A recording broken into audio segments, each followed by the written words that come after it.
Muito boa noite e bem-vindos ao Jornal da Noite.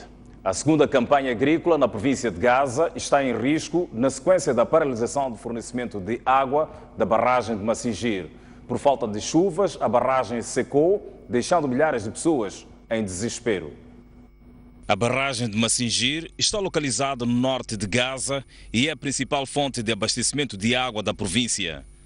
Devido à escassez de chuvas, a barragem está abaixo dos níveis normais e deixou de operar.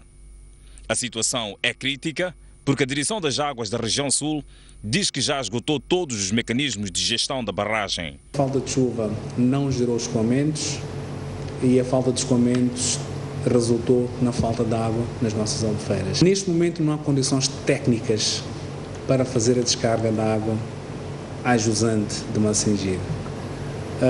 Estamos com cotas aproximadamente de 114,6.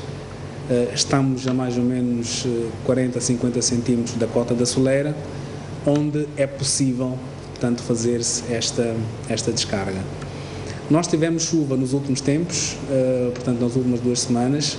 Esta chuva contribuiu, de certa maneira, para elevar o nível de escoamento, mas não foi possível atingir essa cota 115, que é a cota a partir do qual é possível fazer as descargas a jusante da barragem de Massingir. Com a barragem fechada, está comprometida toda a produção agrícola dos regadios de Chokwe e Xai-Xai, assim como o consumo doméstico de água. Nós queremos acreditar que a produção agrícola para a primeira época, portanto a época quente, está assegurada. Aliás, foi por essa razão que eu disse que nós assumimos o risco que nós assumimos para assegurar que esta campanha fosse salva, e a campanha termina agora, portanto, finais de março, princípios de abril, e nós queremos acreditar que esta campanha vai ser, portanto, salva. Em relação à segunda campanha, nas condições atuais da barragem de Massingir. O alerta vermelho é também para as barragens de Curumana e Umbeluzi, que alimentam Maputo. Para que a sociedade pudesse usar a água também de forma racional, evitar o desperdício da água, evitar o uso da água corrente, por exemplo, para a lavagem de viaturas, porque é esta pouca água que nós dizemos que não está disponível. A recomendação é que cada gota de água seja poupada. A falta de chuvas está relacionada. A polícia nega ter se apoderado de 258 mil meticais e um computador durante a operação que resultou na apreensão de 47 armas na casa do líder da Renamo e na sede do partido em Maputo. A polícia desmente ainda ter revistado a casa de Afonso da Cama, no bairro da Somerchil 2, na cidade de Maputo. Foi este domingo, depois de a polícia ter apresentado estas 40 armas do tipo AKM, 7 pistolas, centenas de munições, aparelhos de comunicação e fardamento militar apreendidos na casa do líder da Renamo e na sede do partido em Maputo, que o partido acusou as autoridades de terem se apoderado de um computador de mesa e 258.500 meticais. Na residência oficial de Sua Excelência, o Presidente, onde se encontra a sua família, a dona Rosária Chacama. E na outra casa levaram 85.500 metical para a compra de víveres na sede, Na sede nacional, arromparam os gabinetes e levaram um computador laptop de marca Dell. Esta segunda-feira, a polícia reagiu às acusações e recusou ter se apoderado do dinheiro e do computador. O que a polícia tem a dizer é que o material que foi apreendido ontem é aquele que foi apresentado à imprensa. Portanto, o outro material que a Renamo alega que a polícia poderá ter levado, portanto, não constitui a verdade. O que a polícia apreendeu é exatamente aquilo que se apresentou à imprensa ontem. A corporação nega ainda ter revistado esta outra casa de Afonso da Cama, localizada no bairro da Somerchil. Não há razão nenhuma de se esconder nada. O que foi feito e que foi revelado. Referi onde a polícia esteve. A polícia esteve na sede do partido Renamo e na residência do líder da Renamo. A polícia diz ainda que já começou a ouvir os 4 guerrilheiros da Renamo notificados para explicarem a posse das armas. Armas do tipo AKM. Já à noite informativa e ao espaço de análise, a Polícia da República de Moçambique apreendeu 40 armas do tipo AKM e 7 pistolas na sede da Renamo em Maputo e numa das residências do líder da Renamo, também a sede casa e a sede da Renamo na capital moçambicana. Eu tenho, portanto, em estúdio 2 convidados para ajudar-me, portanto, a interpretar este assunto de análise. Obrigado. De igual forma também saúde o Dr. Alberto Cruz, melhor da Cruz, e agradeço também a presença aqui em estúdio. Começaria por si, para tentar ajudar a analisar a razoabilidade, portanto, da Renamo manter, portanto, armas, sobretudo nos centros urbanos. Bom, antes de mais, cumprimentar os estimados telespectadores e agradecer o convite que me foi gentilmente endereçado pela STV Notícias e na oportunidade também parabenizá-los pelos 2 anos de existência e que penso que é um canal que veio para fazer a diferença e veio para marcar o seu espaço. Eu creio que paulatinamente vai marcando esse espaço. Em relação à questão que me coloca, daquilo que tem sido as intervenções de diferentes segmentos da sociedade civil, dá para ver que a ideia ela é repartida em 2 partes. De um lado, há os que acreditam que de facto é uma ação plausível do governo e que num Estado de direito democrático não faz sentido que um partido político tenha armas, mesmo que seja na zona rural, quer dizer, não é de se esperar que um partido político tenha as armas, ou seja, na sua posse tenha armas e que as mesmas armas sirvam de barganha para aquilo que é o alcance dos seus interesses. Mas, por outro lado, há uma parte da sociedade civil e que diz que efetivamente não é talvez a melhor forma de se alcançar a paz, uma vez que estamos num ambiente de tensão política e que isso pode afugentar cada vez mais a Afonso de Acama para as matas. No meu entender, a resposta ou então o entendimento desses factos está nas 2 ideias, ou seja, as 2 ideias elas não estão erradas. Eu acho que mais do que separadas, elas complementam-se. Porque de facto muito mais organizado, tem um partido político tem que ter outras formas de ação, quer dizer, tem sempre inovação das bases, a mobilização, assim como nós vimos na Frelimo, principalmente com a entrada de Armando Emílio, foi revitalizando todas as forças vivas do partido. Então, penso que num Estado democrático, e todos estamos de acordo, que é assim como um partido político deve agir. Mas se, por um lado, a forma como a Renamo tem agido constitui, vamos assim dizer, uma anomalia democrática, penso que todos esses anos da democracia moçambicana nós temos vivido é uma anomalia democrática também, porque vimos, por outro lado, que o partido atípico da democracia, pelo menos da forma como eu conheço e da forma como fui ensinado, ou seja, quer a Frelimo, quer a Renamo, no meu entender, não estão numa posição de lançar a pedra ao outro. Surpreendeu-lhe em que medida esta apreensão, portanto, desta quantidade de armamento, tanto na sede da Renamo e, como diz a polícia também, na casa de Afonso de Acama, ainda que seja material obsoleto? Eu acho que não há surpresa pelo fato de ser obsoleto, porque uma coisa chama a outra. Em que sentido? Nós primeiro temos que saber de onde é que vêm essas armas. São armas recentemente adquiridas, são armas obsoletas, como disse o Hermínio José, se são obsoletas 16 anos no país. E aquelas armas, provavelmente, que essas armas sempre estiveram ali. E a pergunta que nos colocamos é porquê de uma arte muito sensível? E a pergunta a seguir vamos colocar até que ponto este facto ele ajuda ou então contribui naquilo que é o diálogo e no alcance da paz. Unidade de nos dizer que as mesmas armas, quer dizer, das armas apenas 16 ou 10 é que estão funcional, o que significa que o maior responsável por tudo isto, porque é desta ação, que ao meu ver é uma ação não vou dizer que como Estado, aliás, essa parte era já para completar o meu pensamento, há que contextualizar todas as ações. E se formos aqui a contextualizar as ações do governo, nesse caso, vamos ver que o governo, no meu entender, chumba na ação. A casa do Afonso de Acama, na beira, nesse caso, A ação seguinte do Afonso Dhlakama foi recolher-se às matas, o que trouxe, de certa forma, um avivar, ou então a retomada daquilo que é a troca ou roncar das armas no país. E penso que essa ação, no meu entender, não vem a beneficiar aquilo que é o diálogo, não vem a beneficiar aquilo que é a cidade de todos nós, que as duas partes beligerantes possam encontrar um consenso, um diálogo. Muito obrigado, Dr. Elísio. Esta ação mostra algum desconforto do governo ou então foi uma situação de aproveitamento? E até se olharmos para este período todo, portanto, depois da assinatura do Acordo Geral de Paz. Como é que analisa, como é que vê? Obrigado.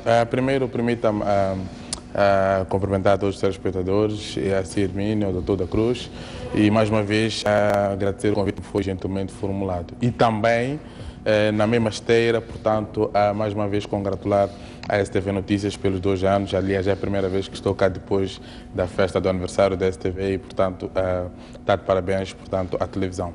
Bom, agora, em relação à questão que me coloca, talvez a minha veia de jurista me obriga certamente a fazer uma análise mais objetiva e jurídica do que qualquer outra.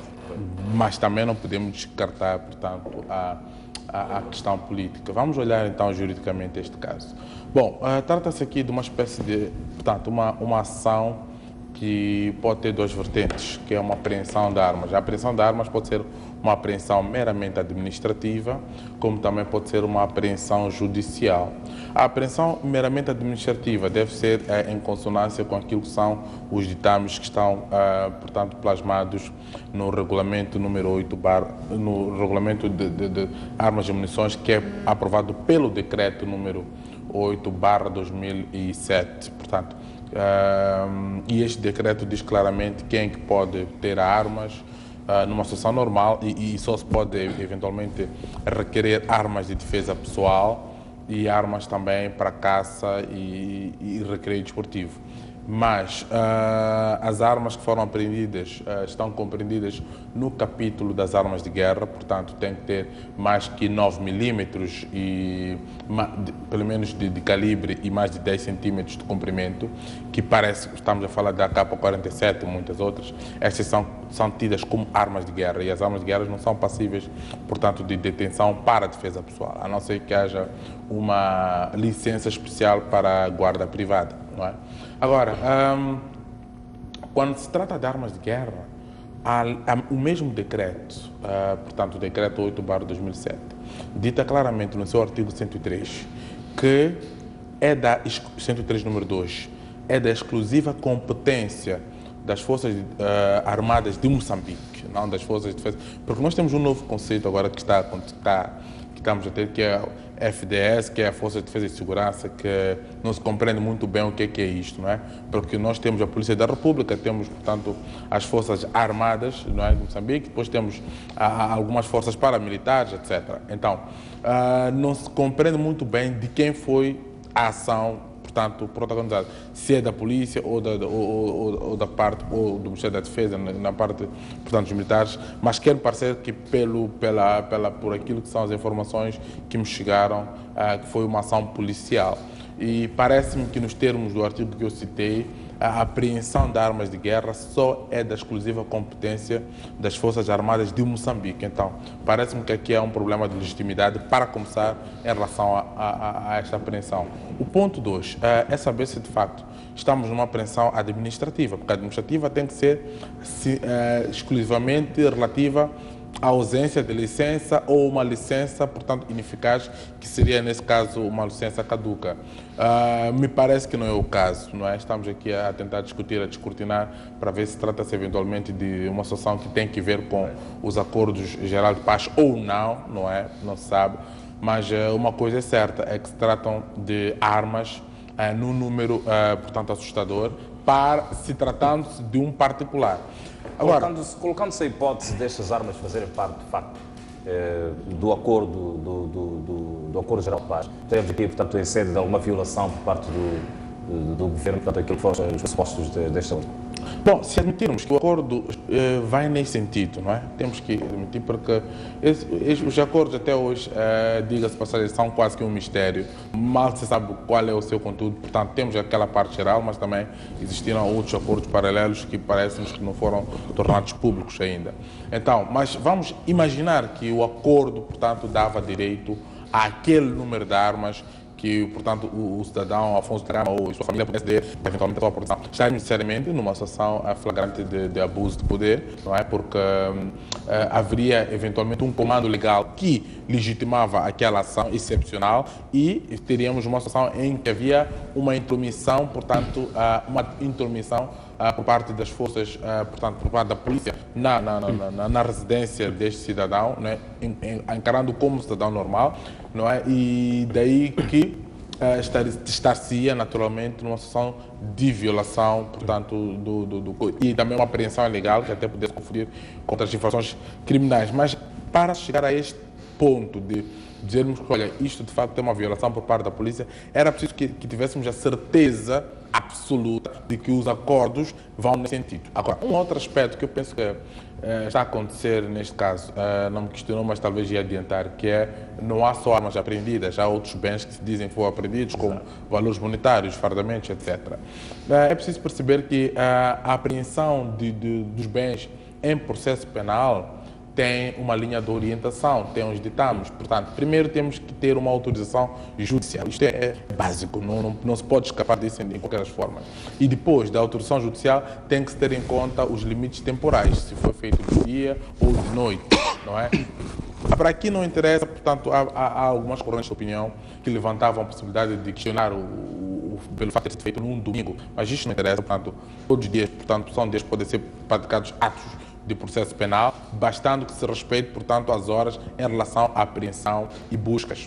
Agora, era preciso também perceber que se de facto havia dinheiro, se seguisse os trâmites da apreensão do dinheiro, a apreensão do dinheiro é também pelo tribunal e depois deve ser depositada numa conta específica, né? Quer dizer, não se pode levar nos bolsos e deixar na esquadra ou coisa parecida. Existe uma série de ditames e normas que devem ser respeitados no auto da apreensão e, essencialmente, tem que estar lá presente o magistrado do Ministério Público, tem que estar lá presente, portanto, o escrivão do processo, tem que estar lá presente o réu, eventualmente, ou o seu advogado, quer dizer, isto também deve ser, e deve também haver testemunhas se o juiz ou o Ministério Público, neste caso, entender que há lugar a isso. Se estiverem presentes todos os membros, também poderá ser, portanto, convocado testemunhas, muito para evitar este tipo de discussão que estamos a assistir agora, em que uns dizem que levaram 200 mil meticais, outros dizem que não só se levou este valor. Então, quem é que foi a testemunha? Quem da pessoa assinou um auto que diz claramente que, olha, foi apreendido este e aquele bem. E os mandados de busca e apreensão são necessariamente detalhados. Não existe um mandato sui generis, quer dizer, um mandato genérico que se diz claramente, olha, vão buscar tudo o que encontrarem. Em processo penal não é assim. Mas, tratando-se eventualmente, como tinha levantado a sub-hipótese, de uma apreensão meramente administrativa por questões de licença de uso e porte de arma ilegal, aí sim dispensa, portanto, esses ditames todos, mas tem que ser necessariamente só para aquelas armas que estão compreendidas dentro da categoria das armas que não são de guerra. Vamos tentar entender agora também do Dr. Alberto Cruz se esta ação da polícia poderá eventualmente radicalizar, diga-se, a posição da Renamo, retirando a possibilidade também eventual de Afonso Dhlakama sair das matas e voltar, portanto, para a mesa de negociações.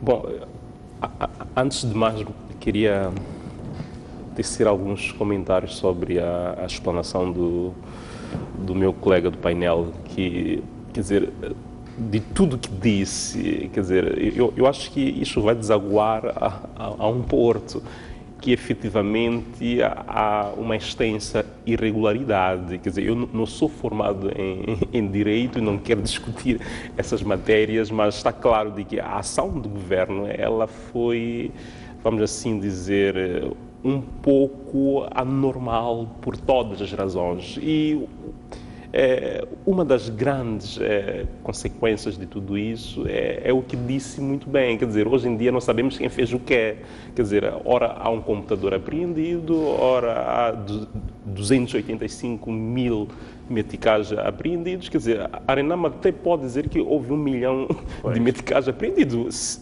se não se seguiu os trâmites legais, porque se estamos a falar de um Estado de Direito democrático, quer dizer, há uma exigência por quem vela o mesmo direito, que vá e cumpra, quer dizer, não pode ser apenas o cidadão, não pode ser apenas os partidos políticos da oposição, tem que ser na generalidade. Então, por aí, essa ação, por mais que tenha tanta utilidade, quer dizer, acaba estando numa nuvem cinzenta em termos de análise, ou seja, é uma ação talvez não justa, mas é daquelas ações de tudo bem, foi necessária, mas há muito que debater. Eu acho que a polícia não pode apenas vir dizer que apreendeu 40 e tal armas, mas tem que dizer em que contexto, qual foi o trâmite, qual é o processo, qual é o número do processo, talvez para que os nossos juristas e analistas possam ler e efetivamente ter uma opinião um pouco mais informada. De qualquer forma, vai ser muito especulativo o que a gente está a dizer, foi, não foi, isto porque não há uma clareza da polícia quais foram os procedimentos legais que foram aqui tomados. E em relação à questão que coloca, penso que não é uma questão muito fácil de se responder, uma vez que envolve comportamentos e as pessoas são de natureza imprevisíveis, mas a história em Moçambique, ela nos oferece diferentes factos que através deles podemos tirar algumas ilações. E um dos factos que já foi apresentado, que foi a saída do Afonso Dhlakama nas matas, e se fez repousar em sua residência e que seguidamente as forças de intervenção rápida e outras forças do Estado invadiram sua casa e por via disso que nós vimos foi um refúgio do Afonso Dhlakama na parte incerta, como agora é tão falado, dita, e isto, se reparar, acho que foi por volta de setembro, e o que nós vimos no princípio, principalmente na parte final de fevereiro e princípio de março, foi uma tensão política, ou seja, houve uma ação que gerou, vamos assim dizer, a retirada de Afonso Dhlakama, e uma vez que ele está retirado daquilo que é o convívio familiar, pelo menos do endereço, porque antes pelo menos tínhamos um endereço, ou seja, Afonso Dhlakama está na beira. Hoje nós não temos o endereço e Afonso Dhlakama está na parte incerta, como disse antes.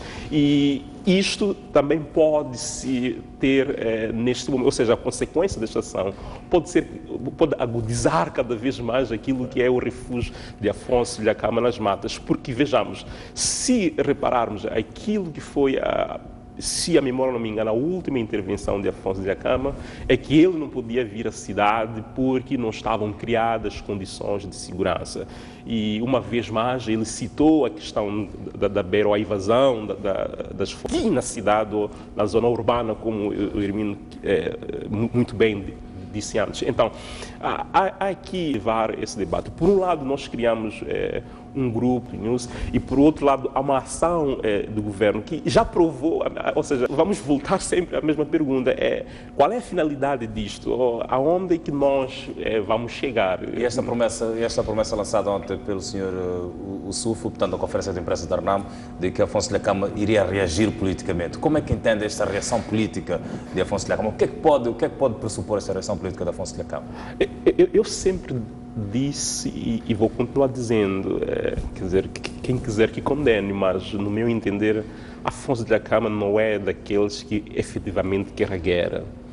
Pode ser que, em determinadas circunstâncias, há situações que, quer dizer, por ou incapacidade política ou por esgotarem todos os meios democráticos, ele possa entrar em, vamos assim dizer, em conflitos como temos vindo agora. E já agora, há vozes que dizem também que, na verdade, ele sempre segurou aquilo que são as vozes mais violentas dentro do próprio partido, ou seja, as vozes radicais, de tal forma que segurássemos a paz nesses 20 anos. E, quer dizer, se o Afonso Dhlakama ou suponhando que isso seja verdade, seja efetivamente uma figura do bem, entre aspas, eu quero crer que vamos assim dizer, este pronunciamento do porta-voz da Renamo pode ser mesmo nas suas palavras. Por quê? Porque, no meu entender, a maior consequência disto não vai ser imediata. É a continuidade ou o alargamento daquilo que é a desconfiança da Afonso Dhlakama em relação à vir para a cidade. O que estamos a dizer, em outras palavras, é que estamos a empurrar cada vez mais Afonso Dhlakama para a zona rural ou para a parte incerta. Não necessariamente que ele possa reagir violentamente. Reagir violentamente eu não acredito, porque nós vimos também no caso da Beira, quando ele foi para Mada, ele teve uma certa paciência de ainda procurar mecanismos de diálogo, mecanismos de alcance da paz. E o que aconteceu cada vez mais, porque muitas das vezes o que nós vemos na imprensa não é necessariamente o que acontece. Pois. Quer dizer, neste país há efetivamente uma guerra, como diz o de Brito, e eu concordo, quer dizer, há uma guerra escondida. E vimos movimentação de homens armados, das Forças Nacionais de Defesas, vimos movimentação de máquinas, carros de guerras, armas de última geração. E um amigo meu que vive nas redondezas ainda perguntava, mas será que em Maputo ainda há armas? Parece que deixou passar por aqui. Então, penso que a reação que nós tivemos da Renamo, por parte da Renamo, muitas das vezes também teve a ver com aquilo que foi a ação ou a reação do governo em relação ao estado atual político e militar do país. Tem a mesma perspectiva de que a confiança pode estar cada vez mais beliscada com esta ação que a Polícia da República de Moçambique tomou no último domingo? Bom, talvez não seria a pessoa mais indicada para fazer análise mais política, mas de todo modo, num senso comum, não é? Poderia dizer o seguinte, que Moçambique está a atravessar um processo, portanto, algo cauteloso, e todas as medidas que se vão tomar devem ser sempre pensadas numa generalidade e não em algo concreto. Quer dizer, nós temos que pensar primeiro para onde é que nós queremos ir, não é? Identificar o caminho, porque esta é a base, e tomar todas as ações que a curto, médio ou longo prazo vão para aquele caminho. Agora, também não posso dizer que o Estado deve ficar refém de alguma ilegalidade que possa estar a ocorrer porque tem que se alcançar a paz.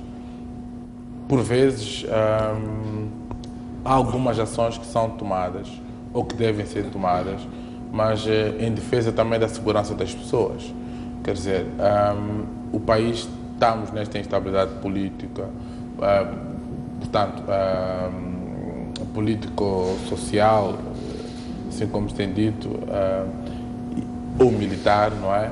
Mas esta situação de instabilidade também deve justificar alguma tomada de posição, algo como, entre aspas, se diria engolir alguns sapos, não é? Mas há sapos também, há sapos e sapos. E daí que, em primeiro lugar, eu diria que o Estado, o governo, no poder que tem a sua responsabilidade em termos de conduzir algumas ações para o bem de todos, mas também tem os seus deveres, porque se continuam a morrer pessoas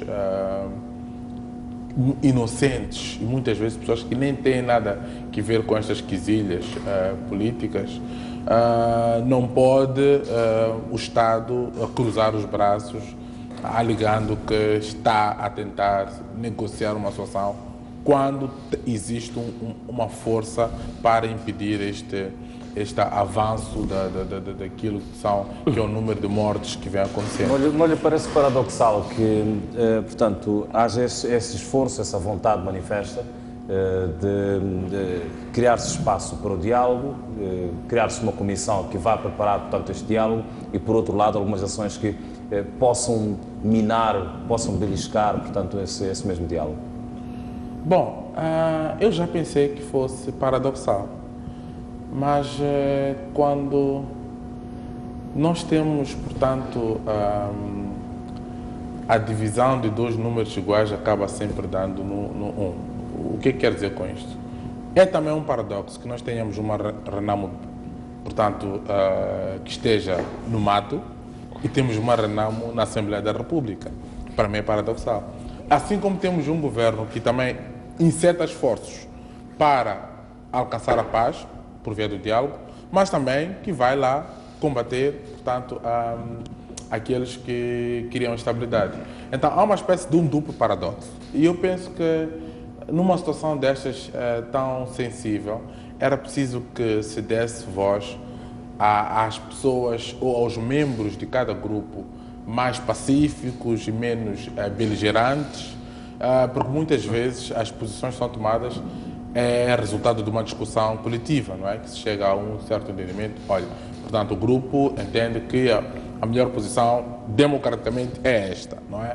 É A ou B. Então, é preciso que dentro dos grupos, né, qualquer que seja ele, se consigam fazer ouvir mais as vozes pacíficas do que as vozes que entendem que a melhor solução seria a solução menos pacífica.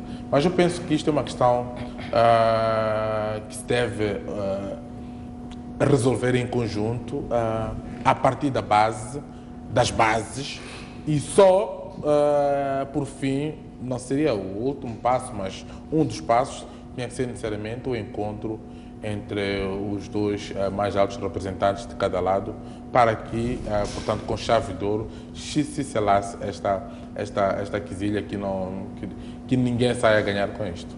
Eu quero agradecer a sua presença aqui em estúdio também, de igual forma.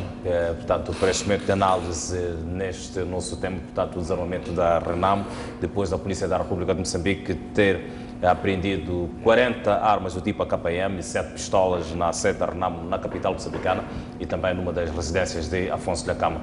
A noite informativa vai seguir, nós ficamos por aqui em termos de análise. Até já.